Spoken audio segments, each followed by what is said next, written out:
कैसे हो आप सभी को यीशु मसीह नाम से जय मसीह की, गॉड ब्लेस यू। और मैं आशा करती हूँ आप सब अच्छे होंगे। और आज की टॉपिक में आज हम देखते हैं कि जो विरोधी लोग हैं किस तरह से बातें कर रहे हैं, हम वो देखेंगे और क्या उनकी धारणा है और हमारी भाई बहन में उनके कैसे लोग आज उनकी ओर जा रहे हैं। हम वो सब आज वीडियो में हम सुनेंगे उनके ज़ुबानी। तो प्रभु आप सभी को आशीष दे। और मैं आप लोगों से वीडियो देखने से पहले एक ही बात रिक्वेस्ट करूंगी आप लोगों से, ऐसी चीज़ें देख करके बिल्कुल क्रोधित ना होए, बल्कि आपको आनंदित होना चाहिए कि हमारा खुदा का आगमन बहुत जल्द है। जिस तरह से साउल ने परमेश्वर के जनों को सताया, वो चर्च में घुस के मारते थे, पीटते थे, वो शुरुआत से ही होते आ रहा है, आदि से होते आ रहा है। विरोध जब यीशु मसीह था तब से होते आ रहा है, तो वो तो होना ही है, ये स्वाभाविक है। और जितना विरोध बढ़ता जाएगा उतना ही हम परमेश्वर के आगमन के निकट होते जाएंगे। और खुदा का आगमन बहुत निकट है, तो आपको बिल्कुल आनंदित होना चाहिए। आप हमेशा आशा में आनंदित रहे कि हमारा खुदा बहुत जल्द आने वाला है। और ऐसे जन जितना विरोध करेंगे उतना परमेश्वर को जानते जाएंगे और उतना ही करीबी होते जाएंगे। मेरे जीवन में एक प्रकाशन खुदा ने दिया, मैं आप लोगों से शेयर करना चाहती हूँ कि ये लोग अनजाने में परमेश्वर के वचन का प्रचार करें, जो कभी उसके नाम को नहीं जानते, ये सब कुछ जान रहे हैं और ये खुद ही प्रचार करें प्रभु यीशु मसीह का। तो आपको खुश होना चाहिए कि विरोधी लोग भी प्रभु के नाम अपनी ज़ुबान से ले रहे हैं और एक दिन ज़रूर वो प्रभु के पास आएंगे। वो घुटने ज़रूर, हर एक घुटना खुदा के सामने झुकेगा और हर एक मुँह अंगीकार करेगा कि यीशु मसीह ही प्रभु है। तो आइए हम इस वीडियो क्लिप के हम आगे देखेंगे कि किस तरह से लोग कार्य कर रहे हैं। और आप सभी को जो वचन पता है वो बिल्कुल भी इन बातों से कभी डरेंगे नहीं। आज हमारे मसीह बहनों को भी हम देख रहे हैं, वीडियो क्लिप में मैंने देखा कैसे झाड़ू वाड़ू उठा करके उनको मारे पीट रहे। ऐसे बिल्कुल ना करें। हमारे खुदा ने कहा है कि अगर कोई तुम्हारे गाल पे थप्पड़ मारे तो दूसरा उनकी ओर फेर दे।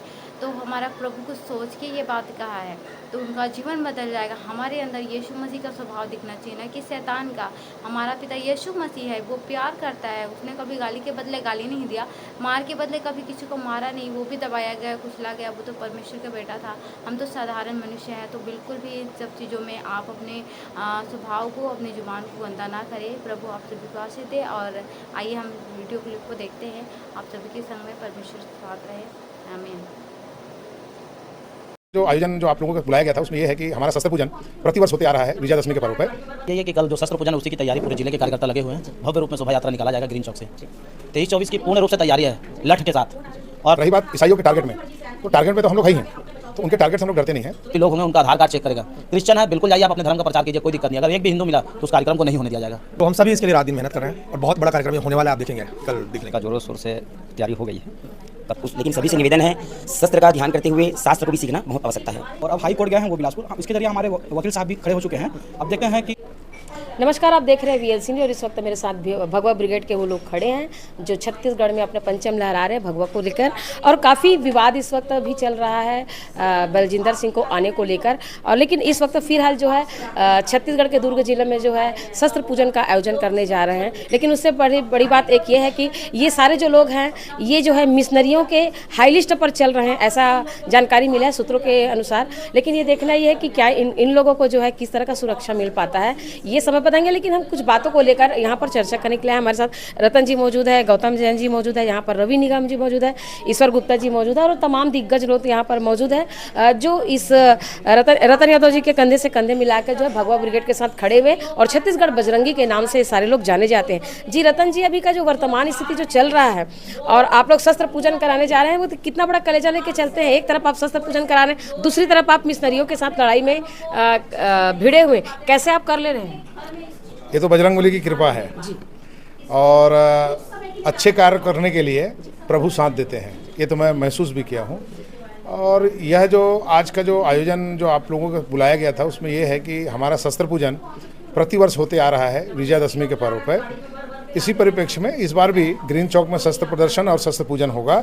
उसके बाद हजारों की संख्या में कार्यकर्ता इकट्ठे जो होंगे वो वहाँ से रैली बना करके अग्रसेन चौक, फरिश्ता कॉम्प्लेक्स और इंदिरा मार्केट होते हुए पटेल चौक में जाकर समापन करेंगे। रही बात ईसाइयों के टारगेट में, तो टारगेट में तो हम लोग है ही हैं, तो उनके टारगेट से हम लोग डरते नहीं हैं और हम लोग अपनी सुरक्षा भी साथ में लेके चलते हैं और अलर्ट रहते हैं हम लोग भी।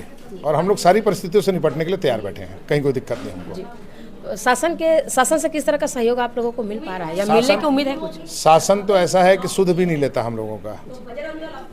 उनको मालूम है कि हम जो भी काम करेंगे उन्हीं को फ़ायदा मिलना है, तो वो आदमी देख के वो लोग तय करते हैं कि किससे बात करना है, किससे नहीं करना है। ठीक है, वो उनका काम है, हमको राजनीति के चकल्लस में अपना समय नहीं खराब करना है। ये जितने जो दिख रहे हैं ना सब हमारे भाई, ये अपने आप में बहुत बड़े भल्लम लोग हैं, इसलिए हम लोगों को किसी प्रकार का किसी का डर नहीं है। हमारे सर पे तो सिर्फ बजरंगबली का हाथ है और हम लोग उन्हीं को। तो आपकी भी तो फैमिली है, आपकी भी तो फैमिली चाह रही है या चाहती होगी कि जो बाकी जो हिंदू लोग जो हैं, जो पीछे में रहते हैं, जरूर आपको बोलते हैं कि रतन जी हम आपके साथ हैं करके, लेकिन उस समय मौजूद नहीं रहते हैं, बस आपको आगे धकेलने का काम करते हैं, लेकिन कभी खुल के बाहर नहीं आते हैं। देखिए, वो आगे ढकेलने का काम करते हैं ऐसा नहीं है। मेरा खुद का एक सोच है, ऐसा है कि मैं अपने धर्म के लिए क्या ऐसा करूं, मैं जितना करता हूं उतना मेरे लिए कम है। मेरा उद्देश्य है, ये जीवन मैंने पूरा समर्पित कर दिया हिंदुत्व के लिए और अब मरने से पीछे नहीं हटता मैं। रही बात हमारी परिवार की बात है, तो हमारे परिवार का देखरेख करना सब प्रभु देख रहे हैं और हम जो लड़ाई लड़ रहे हैं वो अपने धर्म के लिए लड़ रहे हैं। अगर हम अपना परिवार देखेंगे तो हम इस धर्म की लड़ाई नहीं लड़ पाएंगे। मतलब जिएंगे तो यहीं और मरेंगे तो अपने धर्म। 100% हम अपने धर्म के लिए जीते हैं और धर्म के लिए मरते हैं, और इसमें हमारा परिवार भी हमारे साथ खड़ा रहता है, कंधे से कंधे मिला के। इसलिए गर्व है मुझे अपने परिवार पे कि मुझे कहीं भी आने जाने से नहीं रोकते वो लोग। धर्म परिवर्तन करवाते हैं, इसलिए मुझे परेशानी होता है इनके चंगाई सभा से। ये अपने क्रिश्चियन लोगों को बुलाया, मुझे कोई दिक्कत नहीं है, मार खाने वाला काम करते इससे मैं मारती हूँ। आप मेरे भगवान के लिए और मेरे हिंदू समाज के लिए गलत नहीं बोलेंगे तो मुझसे पीटेंगे नहीं। 500 रुपए के लिए आज से 20 साल पहले वो धर्म परिवर्तन की थी। वो दीदी मुझे बताई कि मेरे बच्चे भूखे मर रहे थे, तो उस तो चलते हुए दिख जाता है। लोग बताते हैं कि लड़कियों को वो अपने बस में कर करके बाहर बेचता है, यहाँ तक हमने सुना है। उन बजेंद्र सिंह लिखता है पूरा सिख समाज दुर्ग के उसके खिलाफ में खड़े हैं। तो ये सिख समाज को भी धोखा दे रहा है, क्रिश्चियन समाज को भी धोखा दे रहा है ये आदमी। आप सभी को जय मसीह की मेरे प्यारे भाई बहनों। और जिस तरह से ये मसीह विरोधी लोग बोल रहे हैं और उनका काम ही है डराना, ताकि मसीह लोग डर जाए और प्रभु की संगति में ना आ सके। तो आप बिल्कुल भी ना डरे। परमेश्वर का वचन आपने देखा कि वचन बताता है कि जो तलवार से मारते हैं तलवार से मारे जाएंगे, नष्ट किए जाएंगे। हमारा तलवार है आत्मा का वचन। आप वचन लेकर के प्रार्थना करें और वचन में दृढ़ होते जाए, क्योंकि ये अंतिम दिनों है। इसमें लोगों का पहचान भी हो रहा है कि कौन सच्चे विश्वास में है और कौन झूठे मसीह में है, हमारे बीच में मिला हुआ है। वही डरेंगे और वही संसार की ओर वापस चले जाएंगे और उस भयानक दिन के लिए वो तैयार होंगे, जब मसीह लोग उठाए जाने के बाद उनको फिर विश्वास होगा कि वास्तव में हम सच्चे ईश्वर को जानते थे और हम भटक गए। तो इस बहनों का गलती नहीं है, इस बहन का गलती नहीं है, इस भाई का गलती नहीं है, क्योंकि वो नहीं जानते, अनजाने में ऐसा करते हैं। प्रभु यीशु मसीह को क्रूस पर चढ़ाने वाले क्या नहीं जानते थे? हम उसे क्रूस पर चढ़ा रहे हैं, मगर फिर भी प्रभु यीशु मसीह कहता है कि हे पिता, इन्हें माफ़ कर, क्योंकि ये नहीं जानते ये क्या करते हैं। तो हमारे खुदा ने हमें बहुत बड़ा प्रेरणा दे के गया है इस दुनिया से, और हमारे साथ में है, वो जीवित है, कि हमें भी उनके समान दुख उठाना होगा। तो अगर हमारी जैसी खुदा ने हमारे मृत्यु को तैयार करता है, उस दशा से ही होगा। और जब हमारा मृत्यु का समय नहीं आएगा तो कोई भी इंसान कुछ भी कर ले, वो कुछ भी नहीं कर सकता, क्योंकि हमारा खुदा हमारे संग और साथ में है। हर एक मीटिंग के अंत के दिन जितना संगीति हो आप करें और प्रभु में बढ़ते जाए। और ख़ास करके मसीह लोग इन बातों पर, इन वीडियो को, ऐसी वीडियो को देखकर आप क्रोधित ना हो। इनसे आप ये जान सकते हैं कि हमारा खुदा का आगमन बहुत ही जल्दी है और बहुत ही जल्दी वो आने वाला है। तो आपको 17 हथियार नहीं उठाना, अपने मुंह से गंदे शब्द नहीं बोलना। आप वचन उठा करके आप प्रार्थना करें, बाइबल लेकर के आप प्रार्थना करें।